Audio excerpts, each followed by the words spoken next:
ನಮಸ್ಕಾರ.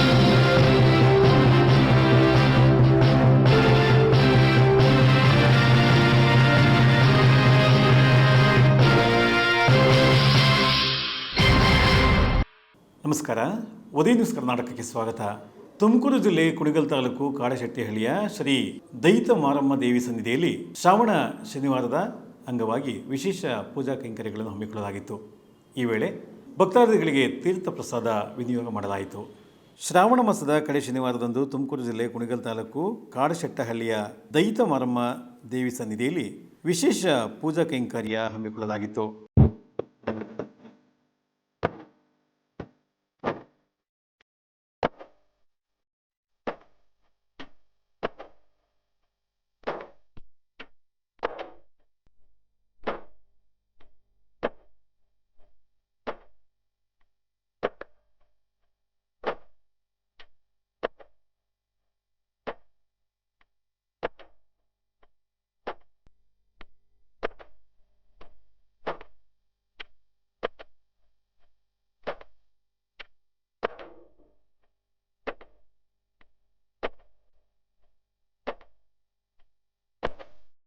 ದೇವಾಲಯದ ಅರ್ಚಕರಾದ ಶ್ರೀನಿವಾಸ್ ದೇವಿಗೆ ನಡೆಸುವ ಪೂಜಾ ವಿಶೇಷ ಕುರಿತು ವಿವರಿಸಿದರು.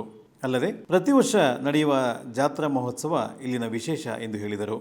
ನಾನು ಈಗ ಇಲ್ಲಿ ಉದ್ಭವ ಆಗ್ತಾ ಇದ್ದೀನಿ, ಆದ್ದರಿಂದ ನನಗೆ ಪೂಜೆ ನಡಿಬೇಕು, ಇಲ್ಲಿ ಪ್ರತಿನಿತ್ಯ ನಡೀಬೇಕು ಅಂತ ಅವಾಗ ಹೇಳಿ ಮಂಗಳವಾರ ಪೂಜೆ ಆಗಬೇಕು ಅಂತ ಹೇಳಿ ಅಮ್ಮ ಇದು ಮಾಡ್ಕೊಂಡಿರೋದು. ನಮ್ಮ ಮುತ್ತಾತರ ಕಾಲದಿಂದ ಅದಂತೆ.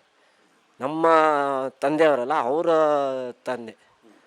ತಂದೆ ಕಾಲದಿಂದ ಇಲ್ಲಿ ಫೆಬ್ರವರಿ ತಿಂಗಳು 1-2 ಇದು ಸಂಕ್ರಾಂತಿ ಹಬ್ಬ ಆದ 15 ದಿವಸಕ್ಕೆ.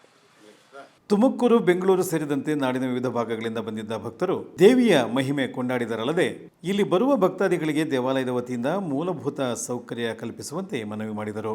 ಇದು ನಮ್ಮ ಮನೆ ದೇವತೆ. ಅದು ಅಲ್ಲಿ ನಮ್ಮದು ಇದು ತೊರೆಮಲ್ನಾಯಕನಹಳ್ಳಿನಲ್ಲಿ ಮನೆ ದೇವರು ಇದು ಮಾಡ್ತೀವಿ. ಅಂದರೆ ಬಂದು ಉಳ್ಕೊಳ್ಳೋರಿಗೆ ಸ್ವಲ್ಪ ಜಾಗ ವ್ಯವಸ್ಥೆ ಮಾಡ್ಕೊಳ್ಬೇಕು, ಅದೇ ಮೇಯ್ನು. ರಸ್ತೆ ಆಗಬೇಕು, ಅದೇ ಭವನ ನಿರ್ಮಾಣ ಆದರೆ ತಂತಾನೆ ಎಲ್ಲ ಆಗುತ್ತೆ ಅಂತ ಅಂದ್ಕೊಳ್ತೀನಿ. ಶೌಚಾಲಯ ವ್ಯವಸ್ಥೆ ಮತ್ತು ಕುಡಿಯೋ ನೀರಿಂದು ಎಲ್ಲ ಆದರೆ ಸ್ವಲ್ಪ ಮೇಯ್ನು ಹೆಂಗಸರುಗಳಿಗೆ ಶೌಚಾಲಯ ವ್ಯವಸ್ಥೆ ಆದರೆ ಚೆನ್ನಾಗಿರುತ್ತೆ. ನಮ್ಮನ್ನು ಕೊಟ್ಟಿರೋದೇ ದೇವ್ರಿಗೆ, ಅಲ್ಲಿ ತೊರೆಮಲ್ಲಕ್ಕನಳ್ಳಿಗೆ. ನಮ್ಮ ಕುಲದೇವರು ಶಕ್ತಿ ದೇವತೆ.